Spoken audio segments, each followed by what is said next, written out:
This is Marco Reus. This is Shinji Kagawa. This is Nuri Sahin. Hello, this is Jadon Sancho. And you're listening to the Yellow Wall podcast.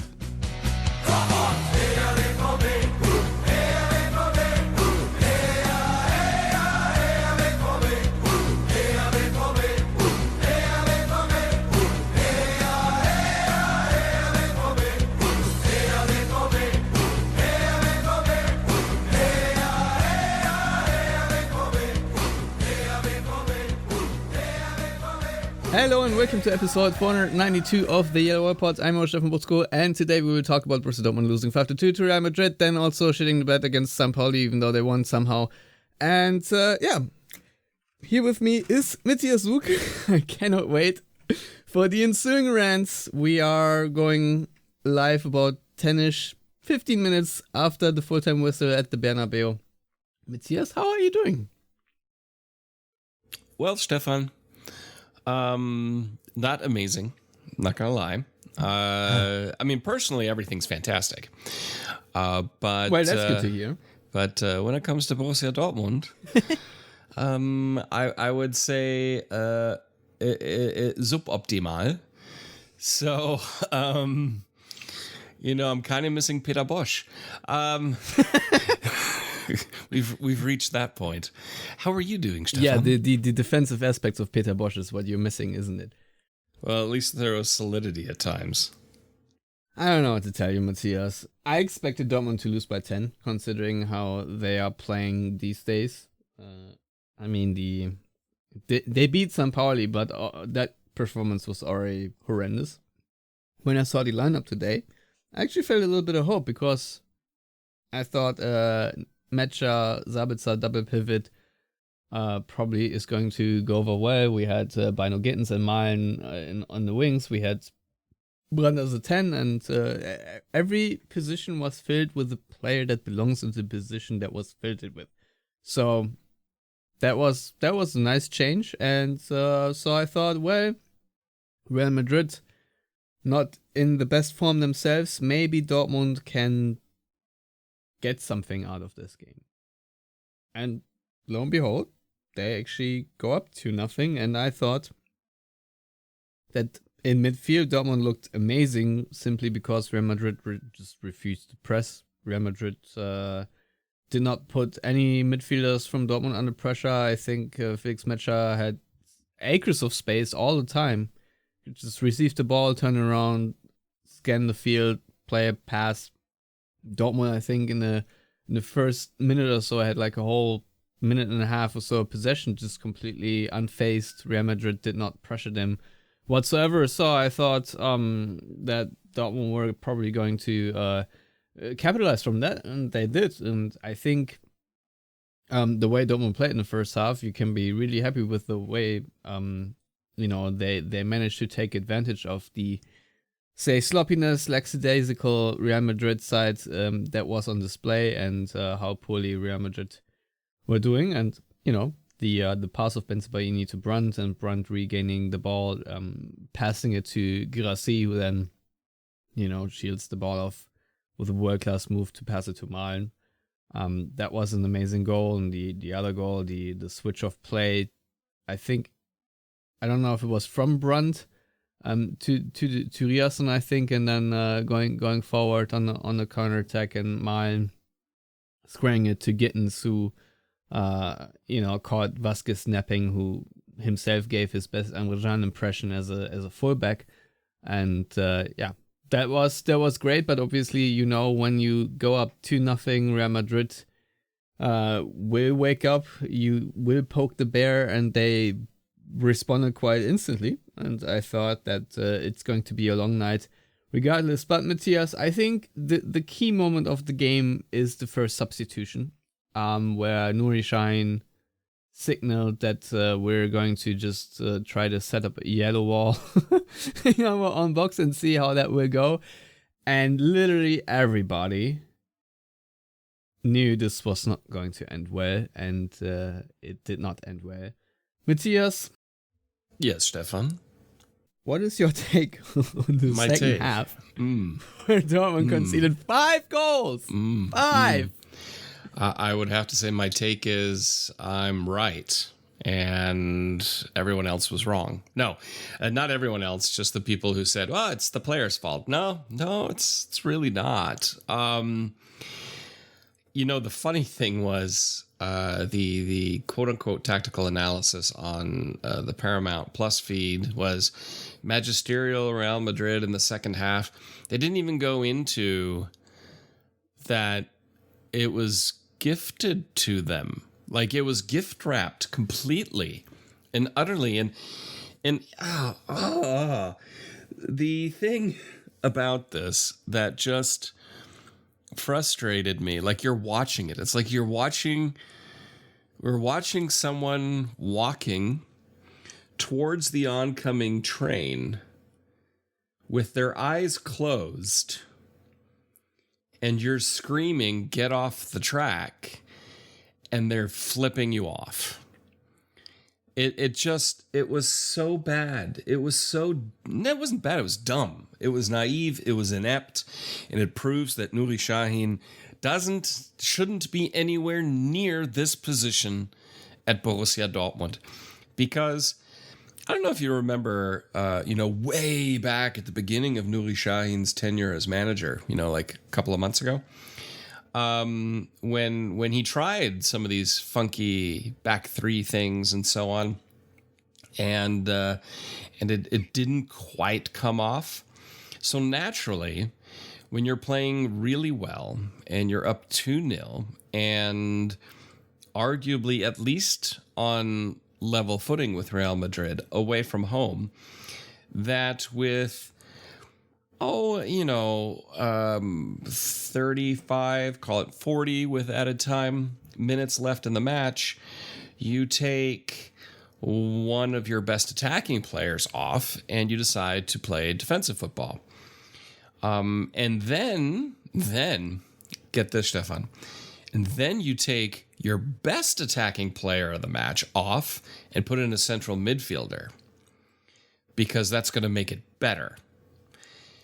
And I don't get it. I didn't get it. I don't know what he saw, I know what he thought. He thought, we're just going to shut it down. We're up 2-0. But it was such a naive, rookie, stupid thing to do tactically. And everybody, like you said, literally everybody looked at that, went, well, that's just dumb. Why would you do that? Why would you do that now? Do that in the 85th minute when you're up 2-0? Sure. I think everyone will be like, yeah, no, I can see this. But in the 55th minute in Madrid against Real Madrid with those attacking players, knowing that formation that you then have to play, the Dortmund players aren't comfortable in. And it boggles my mind that a coach would do that. And not at least be, maybe he'll be questioned, maybe he'll be fired. I don't know. At this point, he should be fired just for this, honestly. That is so fucking stupid. Yes. I cannot believe that you have to, there's a saying that 90 minutes at the Bernabeu are long, right? Yeah. And in the 55th minute to send the signal, not only to your own players that we're going to defend now, but also to Real Madrid that we are waving the white flag here. If Jamie Gittins has a injury or whatnot, bring on Bayer for all I care. You have to replace him with another attacker, but that signal is just so forlorn. It's just so wrong. And also tactically, it just makes no sense because you cannot absorb all this pressure against the individual class of Real Madrid. You actually need to play positive football to beat them. And to come up with the most Lucien Favre move of all Lucien Favre moves in the 55th minute, I am just speechless. And I think that is one of the most rookie mistakes I've ever seen because everyone saw this was going to happen easily. So I don't even have a question anymore for you. I'm just done. here's the thing. It's a rookie mistake, sure. If you want to do that by SV Obertupflingen, go fucking for it. Not at Borussia Dortmund, not in the Champions League, and not at Real Madrid. I'm sorry, Borussia Dortmund doesn't need a rookie fucking coach again. And I'll be perfectly honest. If this was Edin Terzic making that switch, it still would have been not great, but I'd have more confidence in them being able to pull it off. There has been nothing, because, I mean, they kind of did last season a few times in the Champions League for longer stretches than 35, 40 minutes. But there is absolutely nothing this season so far that indicates that a Nuri Sahin coached Borussia Dortmund in a formation they are uncomfortable in will be able to defend at the Bernabeu against Real Madrid for approximately 40 minutes. Nothing. None whatsoever. And to then make that decision is just utterly beyond me. The coach who would make that decision is not fit to be a Borussia Dortmund coach, and I would welcome him getting sacked before he's on the plane. Now, I know that won't happen. He's not going to get sacked anytime soon. Maybe Christmas. I don't know. But I'm sorry. This is untenable. And it's not just one game. Like, this isn't based on one game. This is based on the fact that, like you said, St. Pauli barely squeaked past there, even though Dortmund were the better side, but just they should have killed that game off. The nothing performance against Union Berlin. I mean, abject nothingness to lose there. And honestly, I go back to that 7-0 victory against Celtic. Yeah, no 7-1. Credit to Nuri Sahin.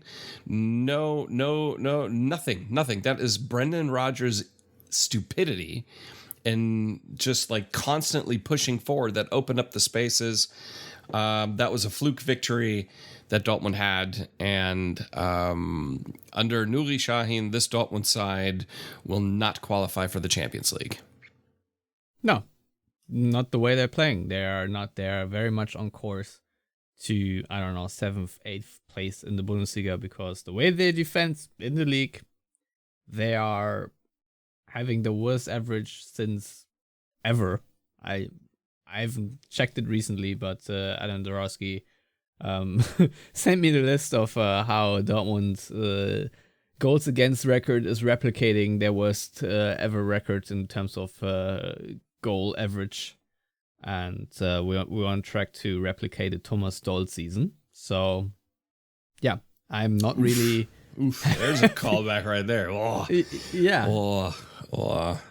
I don't know. Maybe just conceding one goal against St. Pauli had our average. But nevertheless, St. Pauli was also really close to getting a result out of this game. And I don't remember who it was. I think it was their captain who was interviewed by ESPN post-game, and he said that we really felt that we could get something out of this game. And I'm sorry, but St. Pauli is just not the outfit that should come to the Westfalenstadion and get the feeling that there's anything for them to get. In a normal scenario, they go there and they lose and they say, well, we tried, but obviously Borussia Dortmund are too strong and we have to focus on next week or something like that. And not stand there and say, yeah, we really thought we could get a result out of today. And yeah, I think Dortmund are not playing defensively well enough. And you could see today what Nuri Sahin is doing well. The possession phases of the game were really good, but then to neuter yourself when possession is the key that you need to victory and make this substitution, it just... And when we talk about sacked before jumping on the airplane, dude, Emre Can today, he came in as a right back for the injured Riasson. And boy, I don't even know what to say anymore, but that this guy is wearing the captain's armband right now is just an insult. The way he is just walking back not really. Not he is like he is the substitute. He should have all the energy to sprint back. And in every replay, there was a rolling attack over his side.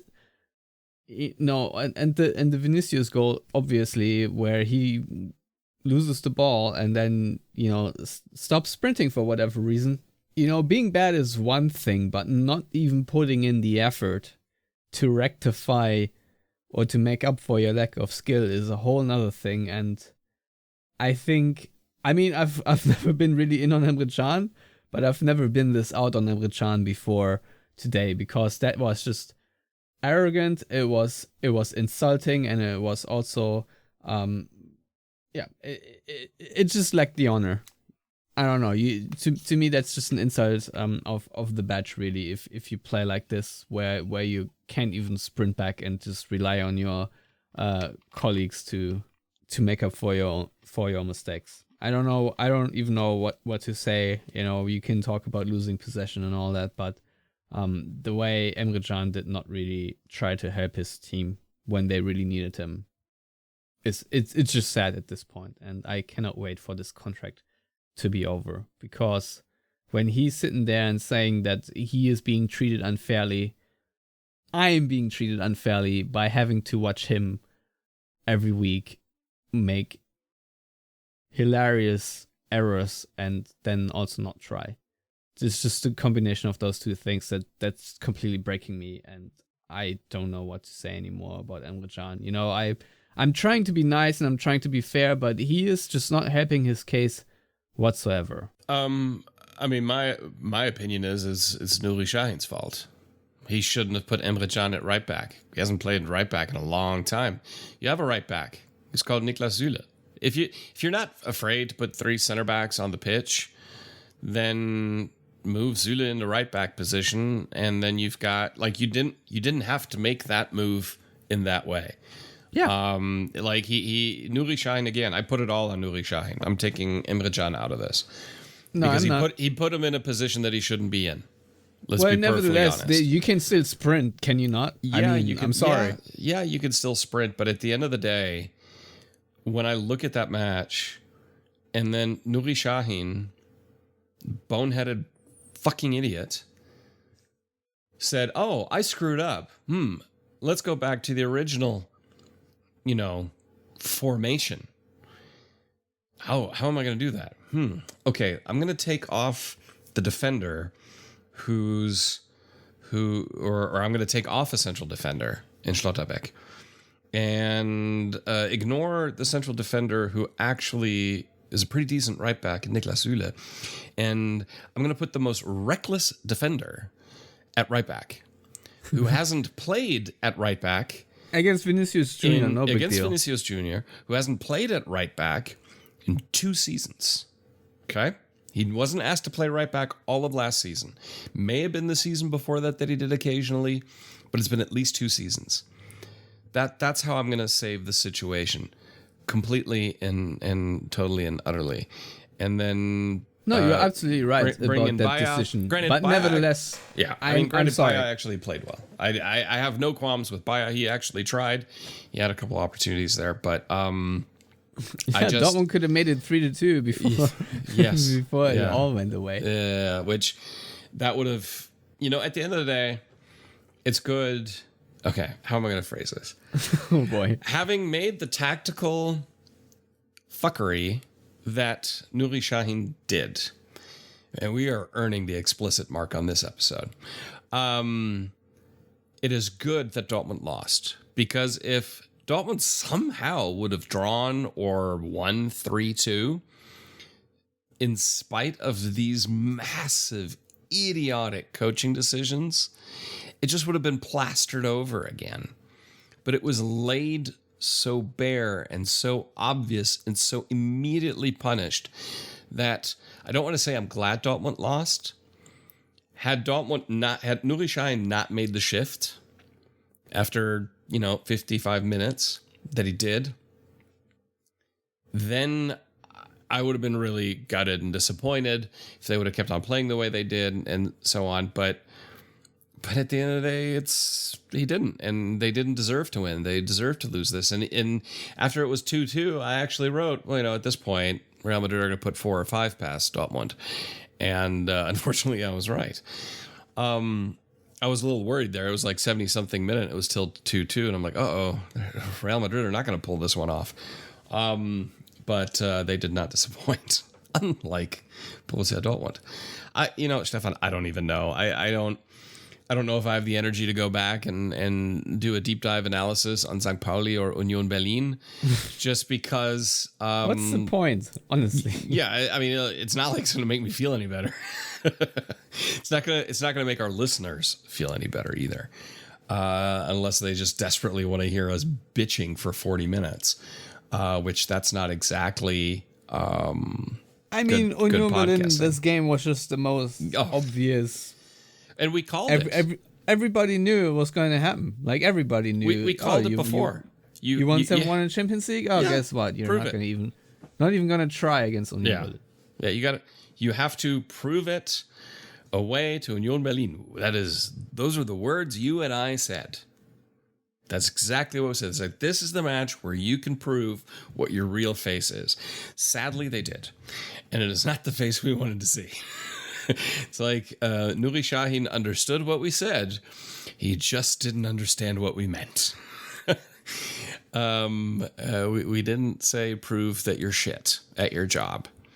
And it really pains me because I truly am sad about this, because I really like Nuri Sahin. Like, he is as a player, was a legendary part of those Klopp years and so important. And he is unraveling it all now. Like, all of it. All of that, all of those good feelings for, a kid from Dortmund. Like, it's just falling apart, and watching it is gutting. It's easier when it's a Peter Bosch, where you're like, I don't give a shit. I have no emotional attachment to this person. But when it's someone where you do, then it's even harder. What I don't understand is why already. He is 36 years old. Why can't he just gain more experience? Why was it so important that he take this job now, when it's so clear that it cannot be a decision on merit? It just cannot. There were better options out there. People talk about that Dortmund probably should have hired De Zerbi, etc., etc. I just don't understand why Dortmund felt like Nuri Sahin was the right guy. I will never understand why Nuri Sahin already had the confidence to take on this job. Because if this does not work out for you, you will get burned quite rapidly. I think it would have helped him much more if, another 5 years coaching somewhere else and gaining coaching experience, because what him and Lukas Piszczek are doing right now, it's obviously not working. And I think Dortmund being 7th in the Bundesliga right now, even though everything is still relatively tight, is already a very good reflection of where they sort of are. And I'll be honest, VfB Stuttgart obviously right now are in 10th behind Dortmund, but I think because Stuttgart have had a lot of tough fixtures so far, I think they're going to turn it around now and will be above Dortmund relatively soon. And I think that Dortmund might plummet down to 8th or 9th, because the way they are playing in the Bundesliga is just not really good. And we talk about Union Berlin. Well, guess what? Augsburg away is the next game. And then I think you play in the cup away to VfL Wolfsburg. And yeah, that this week can really set an already shitty mood and make it unbearable. So I don't know how Dortmund are going to Houdini themselves out of this, especially if Riasson is injured now too. That is gonna make things even harder, because as you said, then if you're not a complete idiot, have to play Niklas Süle as right back, Schlotterbeck and Anton in center back, and then Benzebaini once again as left back. And if you play Emre Can, you will lose. That's simple, because as you said, he has not played in a position for a long time, and I'd argue today he also didn't play right back, because I don't even know what he did, but it's not playing fullback. I'm sorry, that's just not the Arbeitseinstellung, the mentality of how you approach this position. And I'm sorry, Emre Can has played right back before in his life, and I understand that you're mad at Shine, but I'm sorry, it's just not good enough by a mile. So yeah, the positives are Dortmund can compete with Real Madrid for 55 minutes. And hey, we did see a lot of good stuff from this team today. You know, the 5 goals are very hard to look past, but Dortmund also did play really well at times, and if they could replicate this at a more consistent base, they could get results. But I'm sorry, you just cannot stick a stick into your spokes every time things are going well. Yeah, it just... I'm going through Transfermarkt and the coaches that are currently available out of contract. I'm just going to do some research for Lars Ricken here. So what do we have? We have Frank Lampard. So we've got Graham Potter, who actually wouldn't be horrible, to be perfectly honest. Xavi, which that won't happen. A guy called Eden Terzic. I don't think that's going to happen. Kaspar Hjulmand. Roger Schmidt. He got sacked by Benfica. And then we're starting to run a little thin. Niko Kovac. He's available. I'm sure that'll go well. Yeah, it's a pretty thin list when you just go, oh, Lucien Favre, that's right, he's available again. Yeah, so as you can tell, we're going in circles. There's not... Oh, Jürgen Klinsmann. Urs Fischer. Oh, God, could you imagine? Sampaoli. That would actually be hilarious to watch. Yeah, so be that as it may. Oh, yeah, Bruno Labbadia, he's available. Yeah, the lulz. No, it's the problem Dortmund have now is, and I did that not just to be an ass, even though there actually are some good coaches on that list. It's to paint a picture, dear listeners, of how deeply, dear gentle reader, dear listeners, let me paint this picture to you: how deeply Borussia Dortmund's management fucked up this summer, because they could have had a number of good candidates. I mean, De Zerbi, of course, would be at the top of that list for me personally. But like you said, Nuri Sahin, I don't even blame Nuri Sahin for taking the job. I mean, he's a Dortmunder through and through. He got offered the job. I don't think you can turn that down. I mean, how often does that opportunity get presented to you? Especially if you have a let's call it healthy ego on top of it, like, I can do this. How hard can it be? If Eden Terzic could do it, I could do it. So, for me, it's kind of like this trickle down effect of shit. The further it runs down, like, it started with management in the summer that they hired Nuri Sahin and his team with Lukas Piszczek and so on. And then it goes from Lukas Piszczek, from Nuri Sahin, who then decided to crap out the tactics he did and heave that on the players, who he then turned good players into head cases. And so it's become so systemic in such a short period of time that for Lars Ricken to go in there and smash this all up now at the end of October, means you're basically writing the season off. At least until the winter break. You're like, okay, this is just going to be shit. But I would say it would be worse if they just stick to it for another 2-3 months, or God forbid longer.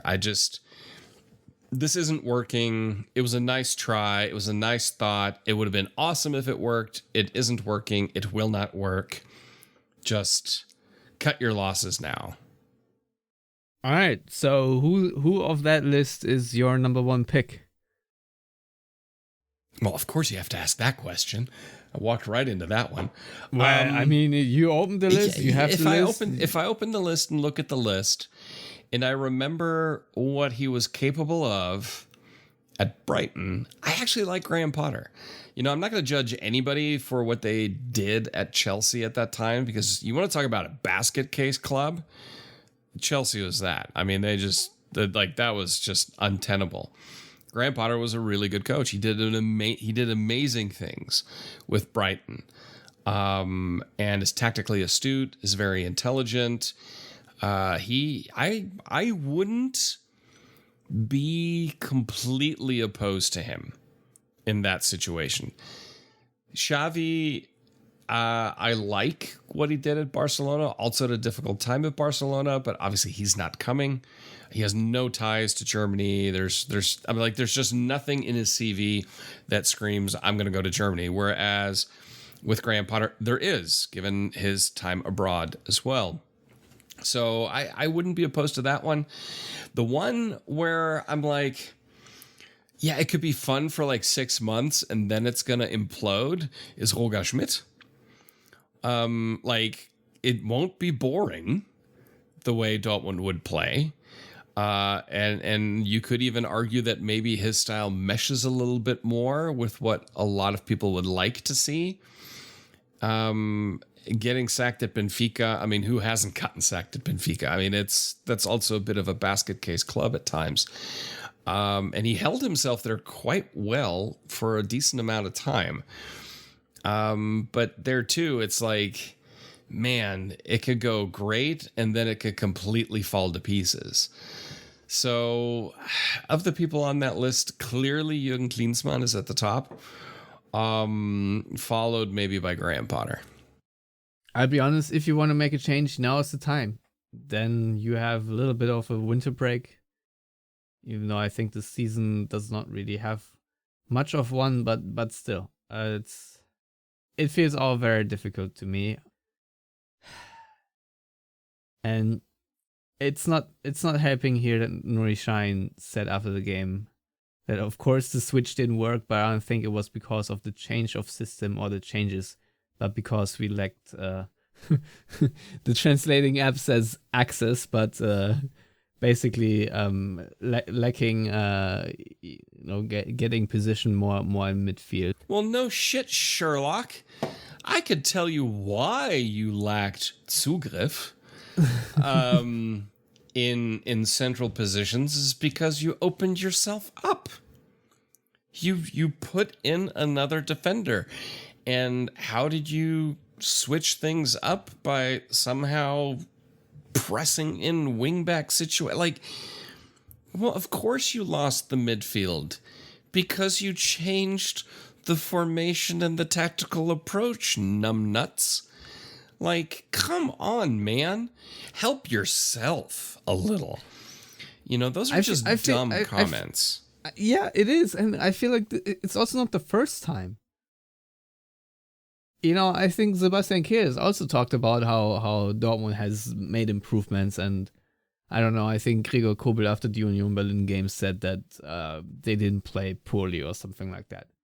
It's just always the insult to the intelligence after the horrible performance to really bring home that the lack of awareness at Borussia Dortmund is at an all-time high.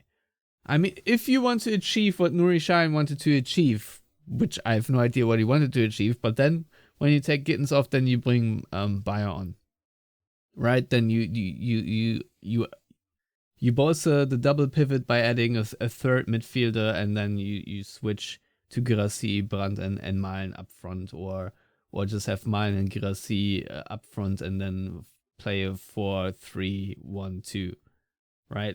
So, but to go 5 at the back in this situation, and I don't even know what to say, but to say that it wasn't because of the change of system or the substitutions is just so plain wrong.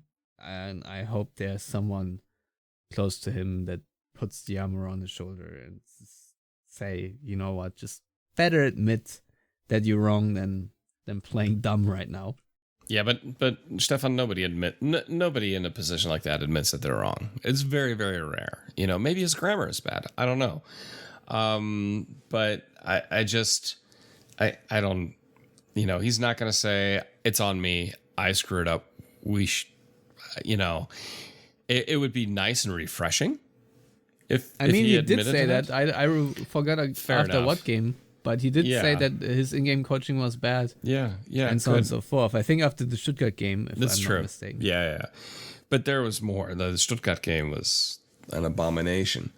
But it was so obvious in this one. That's the thing, because you went from playing really well,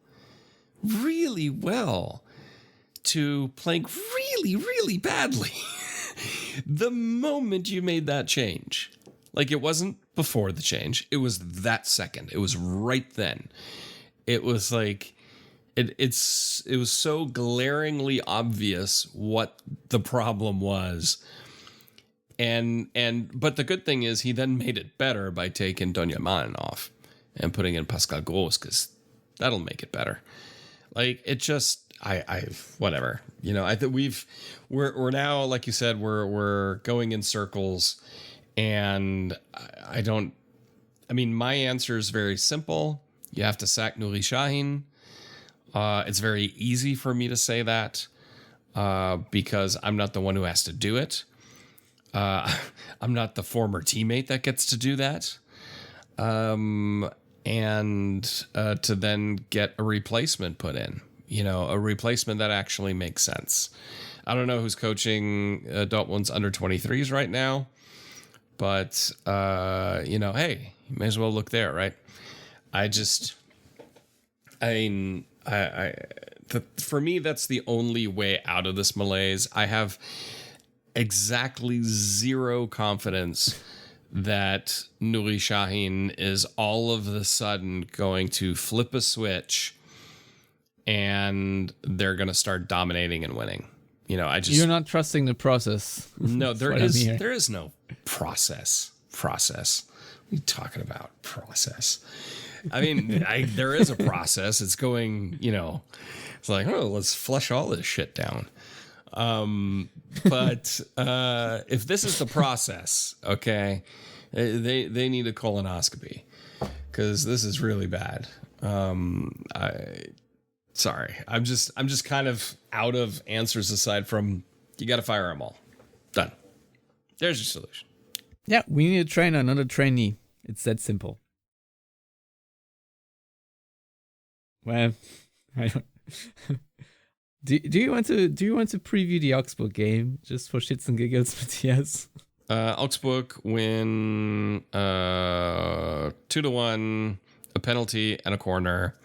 And Dortmund look inept in attack, have nearly 70% possession, do next to nothing with it, get a consolation goal after the 80th minute from Girassi, who's wondering, why did I do this? And we move on. Yeah, it might just so happen. I've seen it more than enough. But don't worry. Then Dortmund host Leipzig at home afterwards. I'm sure Leipzig will come to town as real slump busters for the black and yellow. So no worries there. Now you say that, actually, I wouldn't put it past Marco Rose to screw that one up, because he's been known to, Tuchel himself once or twice. And maybe Dortmund get blind lucky, but in all honesty, I don't know. Nuri Sahin has so. Tucheled himself so many times already this season. I think you're giving him too much credit that he's even able to vertucheln himself. Because all kidding aside, Thomas Tuchel is actually an incredibly intelligent, good coach. As England fans will notice when all of a sudden their team plays offensive football. But it's not, it's only, okay, dear listeners, I don't know if any of you need to hear this right now, but it's only going to get worse from here on out. It's probably not going to get better anytime soon. So buckle up. And I'm the optimist here. Yeah, eternal optimist Matthias Zug has had it. It'd be funny though, because Borussia Dortmund being so confusing at times, that this would be the point where they turn the season around. Usually this is that point in the season, as it has been in the last seasons, where things go from bad to worse. If you look at the calendar, it is late October. This is usually where the malaise starts, where injuries pile up and you just need to drag yourself somewhere over the finish line. But there's still a lot of football to be played until then.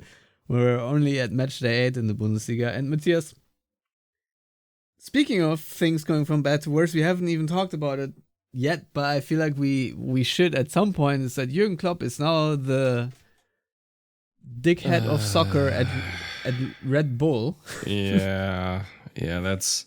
God, yeah. That's like... No, of all the people and all the constructs, like, why him? Like, Thomas Tuchel totally can see it. Obviously, Julian Nagelsmann. But, like, Jürgen Klopp, who, like, I saw that and I'm like, well, there's the final nail in the coffin of my football romanticism. Like, it's just, there it is. It's dead now. I think isn't it actually kind of nice that, when someone's on life support for, I don't know, a year, and, it just flatlines at that point. If you really want to have a cynical view, but I don't honestly know if that's good, but it's just, I don't. When it comes to football romance, it really is truly dead, because Jurgen Klopp taking this job of all jobs is such a betrayal of everything that Borussia Dortmund stands for. And honestly, it is such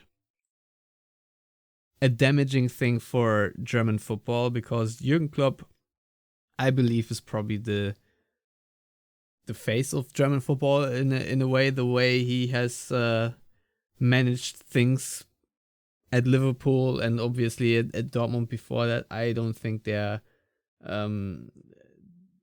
been a guy that compares to his achievements recently, even though Thomas Tuchel has also managed to win the Champions League at Chelsea and whatnot, but it's just not the same. Jurgen Klopp transcends so many things, and for him to really break this holy alliance, whatever you want to call it, it is just sad, and it really destroys his image, because I don't think it really helps Red Bull in any which way. And I don't know, for me it's really hard to understand why he took this job of all jobs. And it simply hurts. It just hurts because you thought that Jurgen Klopp had something of, integrity or something, but clearly not. So yeah, I'm devastated in so many ways, and I'm really curious what he can achieve at Red Bull, what he can make out of this conglomerate. But honestly, I don't. If it works out well, I don't even want to know. So yeah, because I think they even bought into Leeds United, if I remember correctly.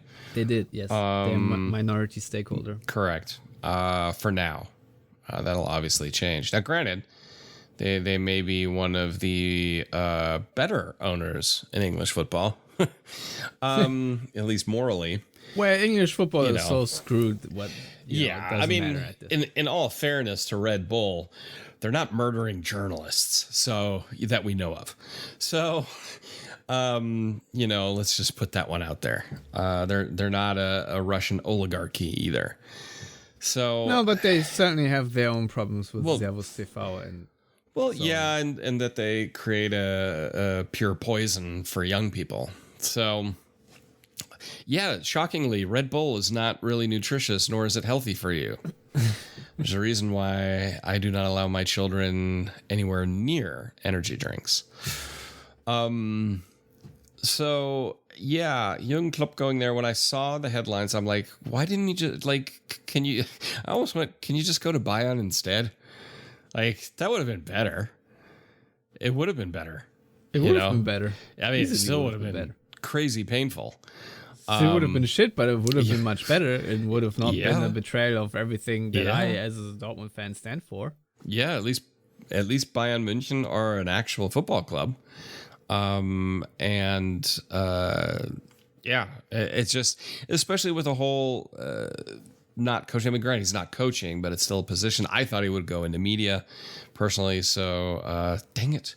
That would have been a nice move for everyone involved. But this, yeah, it's like you said, a betrayal. And just, it just saddens me. You know, I saw that and I'm like, no, not you, not them. Why? That was a real big fat bummer. to put an understatement. I was traveling. Another kick in the dick, Matthias. Kick in the dick.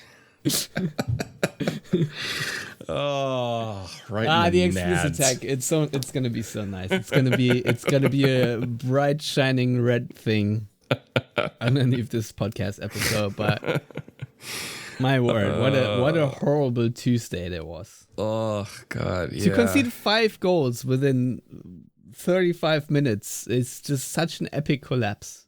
Yeah, It really is. You really gotta stand back and behold at how It's pathetic impressive. that was. it's impressive. Not a lot of teams can do that. And especially when you look at the first 45 minutes. But it's all good. It's all good. It's all gonna be better.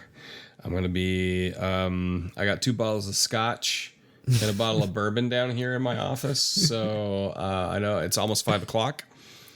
So yeah, it's getting there. Well, Matthias, thank you for coming on short notice and ranting away the pain. Yeah. I'm glad we are group therapy towards each other. Yeah.